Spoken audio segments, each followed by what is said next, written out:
sus 43 años de edad quiere ser presidente del Ecuador, algo que hace apenas un año y medio quizá ni él mismo avisoró. Pero, ¿quién es Rafael Correa? ¿Cómo llegó a finalista en la contienda electoral? ¿Y cuál es su proyecto político para el caso de llegar al Palacio de Carondelet? Bienvenidos a Decisiones Presidenciales. Ecuavisa presenta Decisiones Presidenciales. Rafael Correa, el documental. Rafael Correa era un desconocido en la política nacional hasta el 21 de abril del 2005, cuando luego de la revuelta de los forajidos fue llamado por el flamante presidente Alfredo Palacio a asumir el manejo económico del país. Hasta entonces había sido su asesor en la vicepresidencia. Señor presidente, con ciudadanos, lo juro, sé la calidad de persona que es Alfredo, un hombre con una visión histórica. Yo creo que tenemos un verdadero estadista de presidente a los tiempos. En la conducción económica del país duró solo 106 días, por lo radical de sus tesis económicas y la beligerancia y frontalidad de su carácter. Creo que su paso por el Ministerio de Economía fue, por decirlo así, eufórico. Pero tenemos los ciudadanos que apoderarnos del Estado. Para ser ministro hay que manejar también las relaciones internacionales. Lo que pasa es que hemos estado acostumbrados a un entreguismo total, y viene alguien que no es entreguista y hace lo que cualquier ministro de Economía normalmente haría en cualquier país, y ese es el loco. El Ecuador se peleó, por así llamarlo, con organismos multilaterales que no necesariamente en todos los puntos el entonces ministro Correa no tenía una razón, pero fue la forma. Durante 13 años, Rafael Correa desarrolló su vida laboral aquí, en la Universidad San Francisco de Quito, hasta abril del 2005, cuando dio su primer gran salto en la vida pública, el Ministerio de Economía. La luna de miel duró solo 4 meses. Durante su paso por el ministerio, Correa impulsó la reforma a la ley del FEIREP para que los fondos creados por el excedente petrolero fueran a programas de inversión social, en lugar de seguir destinados al pago de la deuda externa. Ese fondo sufrió una modificación en agosto del 2005. Los recursos de ese nuevo fondo tienen que destinarse a varios rubros: inversión productiva, desarrollo social, infraestructura, remediación ambiental e innovación tecnológica. Eso es mandatorio. Los recursos de ese nuevo fondo tienen que destinarse a varios rubros: inversión productiva, desarrollo social, infraestructura, remediación ambiental e innovación tecnológica. Eso es mandatorio. Los recursos de ese nuevo fondo tienen que destinarse a varios rubros: inversión productiva, desarrollo social, infraestructura, remediación ambiental e innovación tecnológica. Eso es mandatorio. Pero al mismo tiempo se opuso a que los fondos de reserva fueran devueltos a los afiliados. Propuso emitir bonos para venderlos a Venezuela. Correa había elegido un camino tan inusual como polémico. Esa es una pregunta que tendrá que hacérsela a él. Mi posición es la misma desde antes. Su abrupta salida de la cartera de Economía se produjo luego que exigiera una explicación pública al Banco Mundial por negarle al país un préstamo por $100 millones. Entonces, no dudó en señalar culpables. Ciertas embajadas para empezar y ciertos organismos internacionales. Fue justamente su polémica y publicitada gestión como ministro lo que levantó su plataforma preelectoral. Ministro, Quito te respalda y el país. ¡Viva el futuro presidente! Pero ese fue apenas su inicio formal en la escena política. Quienes mejor lo conocen dicen que, en realidad, todo comenzó mucho antes.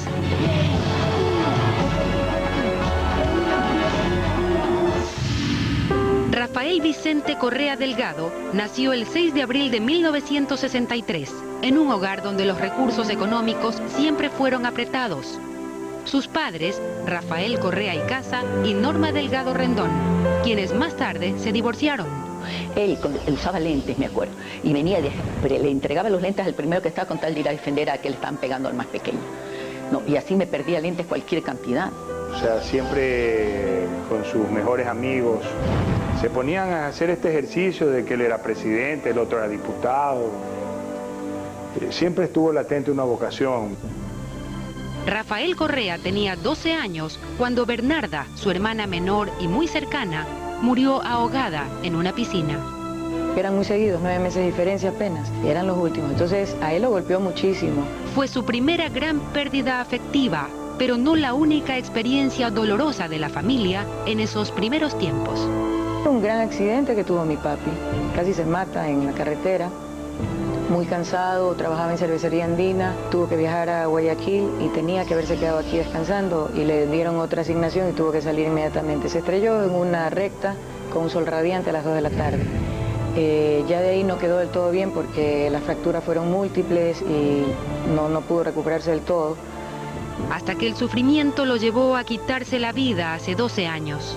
Los hijos hoy prefieren recordarlo por haberles heredado una intensa vocación por lo social. Mi papá decía, hoy día nos vamos a ir a Durán a conocer el ferrocarril y a los pobres. Luego nos subíamos al Cerro Las Cabras a ver cómo vivía la gente en esas invasiones y luego de regreso nos tomábamos un caldito de manguera, que es el plato favorito de Rafael, y llegábamos a Guayaquil. Pero Rafael Correa tuvo otro encuentro con la muerte en su etapa de dirigente scout. A él se le murió un scout. Estaba en una caminata, no recuerdo si es Cotopaxi o Chimborazo, pero en uno de estos nevados. Mientras que más vas subiendo, más atractivo eres para los rayos. Entonces justamente se desata una tormenta eléctrica. Y la recomendación fue que todos los niños se sacaran cualquier objeto metálico. Un muchacho tenía una cadenita, una medallita que la madre le había regalado. Y el rayo cayó directamente, llegando aquí en el pecho, atravesándolo y saliendo por el pie. Desde su participación en la organización Boy Scouts, Rafael Correa fue siempre visto como un líder. Tienes que pasar diferentes pruebas. Tienes que ser elegido democráticamente por todos los muchachos. Él fue elegido siempre. Para unos es un líder auténtico, apasionado por su verdad. Considera la FARC grupo guerrillero y no terrorista. Para otros, un prepotente y arrogante intelectual, poco dispuesto a escuchar. Está haciendo un acto de corrupción, pero el primer paso que tiene que hacer es respetar a las personas mayores. El académico César Gutiérrez conoce a Rafael Correa desde siempre. Fue su profesor a los 12 años en el Colegio San José La Salle y volvió a hacerlo años después en la Universidad Católica, donde se encontró de nuevo con su especial carácter. Puedo decir punzante en sus expresiones cuando se llegan al límite de discutir lo que es bueno o es malo. Entonces, en ese momento ya usted lo que hace es mejor retirarse porque ya las expresiones van más allá de las palabras, como decía Velasco Ibarra, ¿verdad? La gente tiene que comprender de dónde viene Rafael. Rafael Correa vivió su infancia y juventud justo enfrente del Colegio San José La Salle, en el centro de Guayaquil, donde cursó sus estudios. Fue criado bajo la religión católica y es un practicante convencido.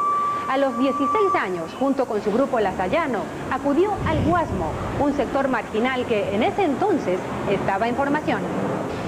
La idea era ir y venir del Guasmo para hacer labor social, pero él decidió quedarse allí los 40 días del voluntariado. Viendo las injusticias, ¿no?, de la gente humilde, de la gente que era pisoteada por las personas que se creían con el derecho de hacer eso. Entonces eso creo que fue que lo formó a mi hijo. Más adelante. Sabían decir, yo puedo enseñar las letras, así los palitos, así los bombitos, sabían decir. Nosotros sabíamos decir, bueno, gracias.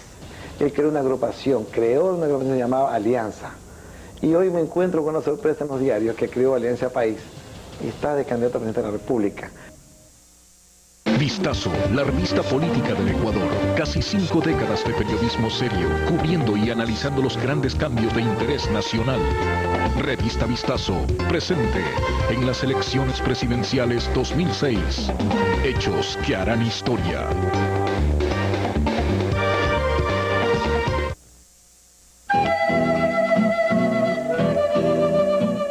A 3.650 metros sobre el nivel del mar está Zumbagua, una pequeña población indígena en la provincia de Cotopaxi.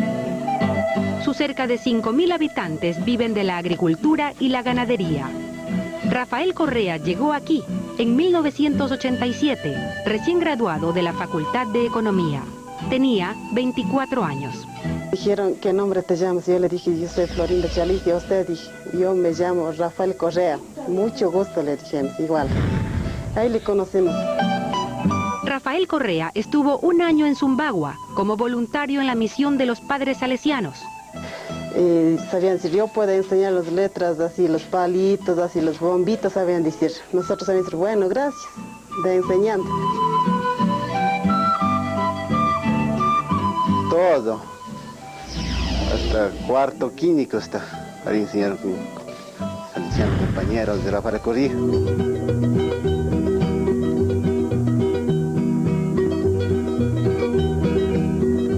Llegó una epidemia que le llaman el rasca bonito. Y él no podía decir el rasca bonito, sino le decían el raca bonito. Entonces, a raíz de eso ya no le teníamos de Rafael, sino de raca bonito. Compañeros tienen que tener más cuidado, tener más aseo, porque si no les pueden caer enfermedades. Por ejemplo, rasca bonito, y me comí la S. Quería aprender más en quichua, más de castellano era. Después aprendí a hablar en quichua, más de nosotros era. Pagui machicuna, pagui, allí chamusca machicuna. A sus conocimientos del quichua se agrega un dominio fluido del inglés y el francés, idiomas que perfeccionó durante sus estudios de posgrado en el exterior. Pero antes de ejercer como voluntario salesiano con los indígenas, Rafael Correa se graduó de economista, aquí, en la Universidad Católica Santiago de Guayaquil. Conmigo sacó 10, o sea, no es que sacó 9.9. Su participación, sus notas demostraron que era excelente estudiante. Y no todo el mundo sacaba 10. Al fragor de la vida universitaria, también sentó las bases de su liderazgo político. Rafael Correa fue elegido presidente de la Asociación de Estudiantes de Economía de la Católica. Un año después presidía la Federación de Estudiantes de su universidad y la Federación de Universitarios Particulares del Ecuador. Es la etapa en la que nace también el movimiento universitario Alianza. Él era candidato a presidente con su binomio, yo con otro compañero y yo para vicepresidente. Y debatimos, sí, efectivamente, la elección finalmente la ganó Rafael. Y hoy me encuentro con una sorpresa en los diarios que creó Alianza País. Y está de candidato a presidente de la República. O sea, lo vi concibiendo ese liderazgo, madurándolo para fines conscientes como este. ¡Al Congreso, dale Correa! ¡A la partidocracia, dale Correa! Es una dicotomía, o sea, Rafael sabe que para llegar al poder hay que tener un partido. Entonces él cogería hablar contra la partidocracia cuando él cogió y fundó aquí un partido político. O sea, esas son un poco las dicotomías y cuando usted le habla de eso, pues entonces ahí viene el problema. En su discurso de primera vuelta, Rafael Correa defendió ardorosamente la necesidad de una asamblea constituyente. El mismo día de posesión, ya llamar a la asamblea, a la consulta popular para la Asamblea Nacional Constituyente, porque hay que reformar esta cloaca llamada Congreso Nacional. Correa propuso entonces la revocatoria del mandato, la participación de los ciudadanos en la planificación y el control y la transformación del sistema electoral. Para ello planteó establecer elecciones de diputados por distritos, más financiamiento estatal a las campañas electorales, la elección de diputados en segunda vuelta y facultar al presidente a la disolución del Congreso. Es un proceso histórico indispensable. El sistema que vivimos está agotado. Agotado porque la partidocracia que se apodera del poder ahoga la democracia. Pero Correa no convence a todos con el tema de la asamblea. La asamblea constituyente, si no tiene un gran liderazgo político y un masivo apoyo popular, yo creo que está condenada al fracaso. Tiempo atrás, cuando Rafael Correa aún no se ocupaba de los temas políticos, su mundo era la economía. A los 25 años había sido asesor del Centro de Desarrollo Industrial CENDES y director financiero de la Católica. Pero quería más. Aplicó entonces a una beca internacional y la consiguió en una de las universidades más prestigiosas del mundo, la Sorbona de París. Pero no resultó ser lo que esperaban. Y entonces los tenían en una facultad aislada, con gente que no tenía de base la economía, sino una señora boliviana era dentista, el otro señor africano era abogado. Será como para contentar al tercer mundo. Le dijo a los organizadores que él no había ido a sacar un cartón, sino a aprender. Lo mantuvieron con una beca para que estudie francés. mientras le encontraron en la mejor universidad de Europa en macroeconomía, que es Lovaina, la beca. Y así fue a parar a Lovaina. Rafael Correa tenía 26 años y era 1990 cuando llegó a Bélgica para convertirse en máster de artes en economía. Aunque en la Universidad Católica de Lovaina la Nueva halló eso y mucho más. Su nombre, Anne Malherbe.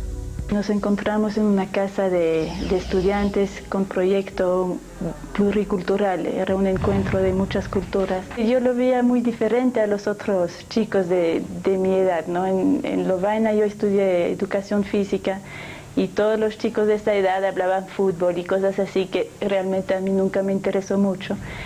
Rafael Correa no solo vivió en Bélgica. Una vez casado y al cabo de un tiempo en Ecuador con su esposa, ampliaría sus estudios en una universidad estadounidense. Allí asimiló ingredientes de la cultura norteamericana, como el piercing. Rafael américanisé, chaque jour plus. Regardez ça. Esplendide. Sus hijas también se insertaron en el sistema educativo de los Estados Unidos. Sofía saliendo de la escuela, St. Matthew's Catholic School, noviembre 3, 1999. Y con él viajaba una de sus pasiones. En todo caso, hasta en California, el glorioso y sin par Emelec. Más adelante. Cuando el candidato Correa dijo que si llega a la presidencia su esposa no será la primera dama, ¿quién tomó la decisión?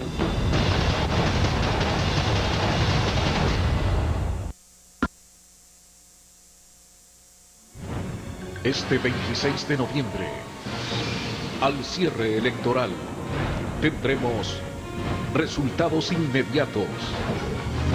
Cobertura nacional e internacional. El Centro de Análisis Electoral, con el mejor talento periodístico del país.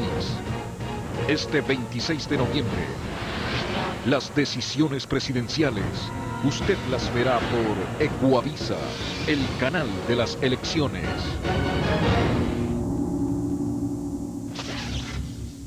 Vistazo, la revista política del Ecuador. Casi 5 décadas de periodismo serio, cubriendo y analizando los grandes cambios de interés nacional. Revista Vistazo, presente en las elecciones presidenciales 2006. Hechos que harán historia. Rafael Correa hizo méritos académicos hasta acceder a 5 becas universitarias, una de ellas en Bélgica. Pero su estadía se prolongó más allá del año previsto para los estudios de posgrado en Lovaina la Nueva. Había empezado su vida junto a Anne Malherbe, quien llegó a conocer el Ecuador antes de casarse. Y entonces mi hermano, para que conozca el Ecuador, se la llevó en el techo del tren, como se estila. Mi hermano adora el tren. ¿Dónde se casaron? En Bélgica. Fue un matrimonio sencillo de clase media de mi país y después yo vine acá una semana después. ¿Cómo fue la llegada de los niños? Los 3 nacieron acá. La mayor es una niña muy buena estudiante, le gusta hacer funcionar su cerebro mucho. La segunda, ella es más como el papá, creo yo, más extrovertida. Ella está apasionada con todo lo que es caballo, le gustan mucho los animales.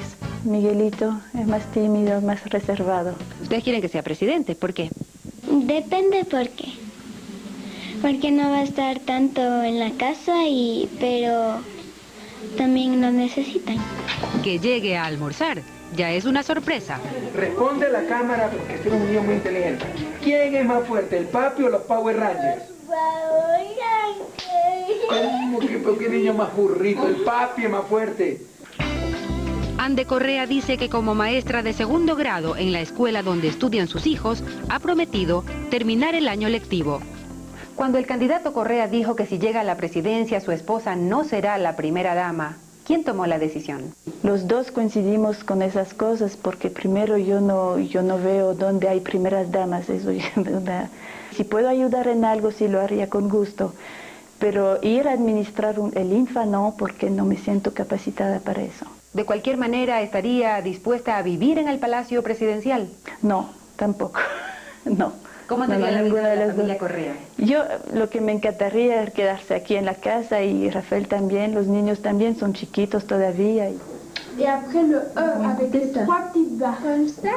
Entre 1997 y el año 2001, esta familia vivió en los Estados Unidos. ¡Bravo! ¡Bravo, Miguelito! Miguelito se pone de pie. We are taking lunch outside of our neighborhood, United States. Rafael Correa había ganado una beca para doctorarse en la Universidad Urbana-Champaign en Illinois. Entendió que los problemas sociales son muy importantes. Werner Baer, uno de sus maestros en Estados Unidos, no ve a Rafael Correa como un peligro de la izquierda marxista. No, what I liked about Rafael, he was an excellent theorist. Lo que me gusta de Rafael es que es un excelente teórico, pero al mismo tiempo él estaba interesado en lo que ocurría en el mundo real y no se quedaba solo en especular de manera abstracta. Así que creo que era uno de sus grandes intereses, y el mío también, ver cómo puede uno mejorar la situación de los pobres en Latinoamérica. Durante los años en Estados Unidos, entre el estudio y el trabajo, la vida familiar transcurrió con amigos de distintas nacionalidades. No tienes ninguna pena al parecer, pero las penas te sobran, negro José. Que cuando al bailar las dejas lo sé muy bien, amigo negro José. Nobody knows? En cambio, hay otros episodios que esta familia prefiere olvidar, como el conflicto laboral que en el año 1993 vivió Rafael Correa, desde la dirección de los proyectos de educación financiados por el BID en Ecuador. Después de que regresé de Bélgica, tuve un corto y desastroso paso por el Ministerio de Educación en los proyectos MEC-BID, donde por denunciar un caso de corrupción casi aniquilan mi vida. Eduardo Peña Treviño, entonces ministro de Educación, consideró que Correa era un empleado de segunda, que no tenía razón en sus reclamos, ni calificaba para director ejecutivo. Pero hoy ni Peña ni Correa ahondan en el conflicto. Más allá de los vaivenes laborales, en Rafael Correa tomaba forma un pensamiento político enfocado a lo social. Con una posición muy progresista con relación a nuestra consigna del jubileo 2000, en la vida antes que la deuda, hacía que Rafael fuera uno de nuestros invitados principales en los debates, en las discusiones, etc. Él se muere la risa, me dice, aquí me dicen que soy de izquierda, y en Bélgica yo era de ultraderecha porque me opongo al divorcio, me opongo al matrimonio homosexual.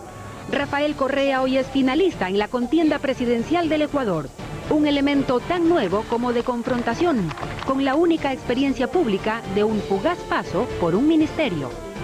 Pero antes de pensar en su carrera política, Rafael Correa buscó retomar la posición que había dejado en la Universidad San Francisco de Quito. Sin embargo, ello le significó un conflicto laboral.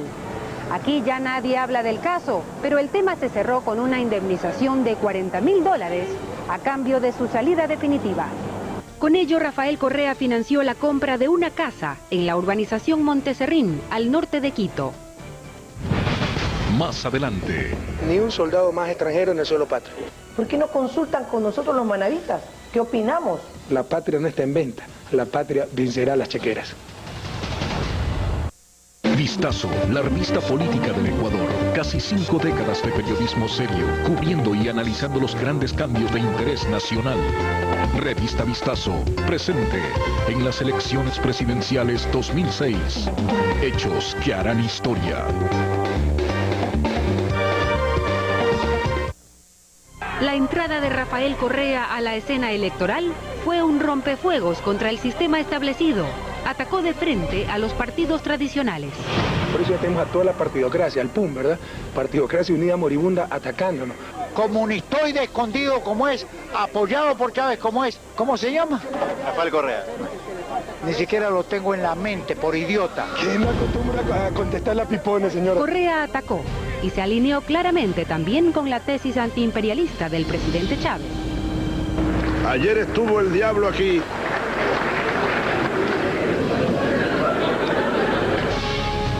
Bueno, por esa comparación el diablo debe estar ofendidísimo. Mi opinión personal es que Bush es una persona extremadamente limitada. Que no resulta diplomático, por decirlo menos, desde que se exprese públicamente en un sentido peyorativo sea de Bush o sea de cualquier otro gobernante, gústenos o no nos guste. Los temores crecieron cuando Correa no negó su amistad con el mandatario venezolano. Eso no es una tranquilidad para nadie, digamos, Chávez es un fenómeno que existe hoy en Venezuela, no es una persona prudente en las relaciones internacionales, él quiere ejercer influencia en los otros países, sobre todo en los de la región, y ser un líder de este eje. El candidato de Alianza País habla del socialismo del siglo XXI. Yo soy socialista, pero un socialista con fuentes cristianas, no marxistas. Yo sí me gusta definir como un humanista cristiano de izquierda. Rafael Correa se considera una persona nacionalista, él pues habla de estos términos tipo soberanía. Ni un soldado más extranjero en el suelo patrio. Así se refería al oponerse a la renovación del convenio con Estados Unidos para la utilización de la base de Manta. ¿Por qué estos políticos, politiqueros y organizaciones, antes de manifestar a favor o en contra de la presencia de los norteamericanos dentro de esta base ecuatoriana en Manta, ¿por qué no consultan con nosotros los manavistas? ¿Qué opinamos? Rafael Correa polariza también en el tema de la dolarización. Rafael tiene un texto, un libro que él hizo, ¿no?, donde su pensamiento académico lo llevaba a no creer en la dolarización. Pero hemos dicho claramente que en los 4 años de gobierno de Alianza País la dolarización se mantendrá. Pero ¿qué opina usted cuando una persona cree una cosa y tiene que hacer otra?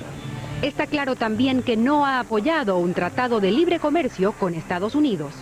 Yo creo que el momento que realmente, si él llegara a ocupar una presidencia de la República, estaría cambiando esa posición de no un TLC. Cogeremos ese tratado y lo botaremos al tacho de la basura de la historia. Ecuador no solamente necesita un TLC, un tratado de libre comercio con Estados Unidos, sino con todos los países que requieran nuestros productos. Sus detractores también se preguntan si será o no capaz de llevar sus teorías a la práctica. Ha pasado su vida profesional en el mundo académico y eso no es que es malo, pero la parte práctica pesa mucho. En el mundo académico se investiga, se plantean tesis, hay grandes debates alrededor de ideas, pero además tiene la ventaja de haber estado en un ministerio importante en el Ecuador. Si esa es su experiencia en el campo público, es muy corta. Congreso moribundo, que cuando Alianza País llegue al poder en enero del 2007, tendrá sus días contados, compañeros. Todas estas ideas para el país desembocaron en un proyecto político y en un candidato.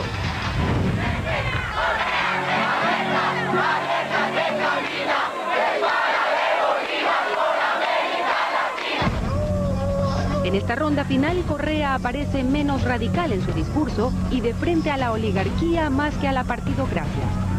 Han dicho que queremos convertir a Ecuador en una Cuba. Lo único que vamos a evitar es que se convierta el Ecuador en una hacienda bananera. Si los dólares compraran a la presidencia, hace rato este señor hubiera sido presidente del Ecuador. La patria no está en venta, la patria vencerá a las chequeras. Ahora incluso recibe adhesiones. La izquierda democrática, sin haber hablado con el economista Rafael Correa, ha resuelto darle su apoyo electoral. Todo el trabajo que he hecho por mi ciudad natal. También busca acercamientos que antes se veían improbables. Otro beso, por mí no hay problema. ¿Por el esposo del embajador no hay problema? Por ahora, el reto del candidato de Alianza País es captar el favor popular con ofertas más cercanas. Duplicar el bono de desarrollo humano, crédito masivo para la economía popular, 100.000 viviendas por año, que es una meta muy alta. El discurso de Rafael Correa va aterrizando en propuestas, pero ¿puede costarle eso el voto duro de la primera vuelta en términos de sus tesis más radicales? De ninguna manera, nosotros no hemos retrocedido un solo paso en el discurso de la primera vuelta y que tan buenos resultados nos dio. Pero es obvio que la segunda vuelta es una estrategia de comunicación totalmente diferente. Con todo ello, habrá logrado disipar los temores que representa un líder joven, bolivariano y poco predecible. Me preocupa negativamente. Declaraciones que prácticamente rompen con todo lo estatuido sin poner alternativas estructurales para el conocimiento del país. Yo diría que la gente debe de tranquilizarse. debe de tranquilizarse porque en un gobierno las cosas se hacen responsablemente. Y Rafael lo demostró en el Ministerio de Economía, cuando fue ministro de Economía. Y quienes lo han visto de cerca creen que basta con conocer su controversial carácter para anticipar lo que sería su estilo de gobierno. Yo siempre imagino la primera sesión de gabinete, ¿no? O sea, a Rafael, ¿será un Rafael que escuche? ¿Será un Rafael que imponga? O sea, ¿qué será? ¿Y cómo sería un gobierno de Rafael Correa fuera del círculo presidencial? Con una mayoría parlamentaria de oposición que pretenderá cerrarle el paso a la reforma política que propone. Será presa de la tradición fiscalizadora del Congreso, que derivará en una nueva pugna de poderes. Grandes dificultades que, sin embargo, Rafael Correa se muestra dispuesto a vencer. Por ahora, el candidato de Alianza País se halla en la recta final de una vertiginosa carrera en la que dejó atrás a otros 11 aspirantes. Una carrera que solo terminará este 26 de noviembre, cuando los electores hayan dado su veredicto en estas decisiones presidenciales. Ecuavisa presentó Decisiones Presidenciales. Rafael Correa, el documental.